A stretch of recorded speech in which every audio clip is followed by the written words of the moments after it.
మనందరికీ ఆ మధ్యన గుర్తుంది అభినందన్ ఉదంతం. ఏదైతే బాలాకోట్ మీద మనం వెళ్ళి అటాక్ చేస్తే వాళ్ళు రివర్స్ అటాక్ చేసినటువంటి సందర్భంలో ఆ టైంలో మిగ్గుతో వెళ్ళి F-16ని కూల్చేసి ఆ టైంలో వెనక నుంచి F-16తో చేసిన దాడి వల్ల తన మిగ్గు కూలిపోతూ ఉంటే దూకేసినటువంటి అభినందన్ని పట్టుకెళ్ళినటువంటి పాకిస్తాన్ సైన్యం మొత్తం సైన్యాన్నంతా దేశానికి సంబంధించినటువంటి టోటల్ యుద్ధ సామాగ్రి అంతా పాకిస్తాన్ వైపు మోహరించి ప్రపంచ దేశాలకు చెప్పి 24 గంటలు తిరక్కముందే వెనక్కి తీసుకొచ్చినటువంటి సంఘటన గుర్తుంది కదా. అయితే ఇవాళ కార్గిల్ దివస్ సందర్భంగా ఒక ఇంతకంటే అంటే ఆ రోజుల్లో ఇట్లాంటి పరిస్థితి ఫేస్ చేసినటువంటి నచికేతరావు ఫ్లైట్ లెఫ్టినెంట్ తన అనుభవాన్ని చెప్పారు.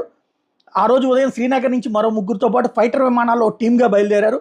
వాళ్ళ టార్గెట్ ముంతూ దాలో ఏరియా, అక్కడ పాకిస్తాన్ భారీ లాజిస్టిక్ హబ్ ఉంది.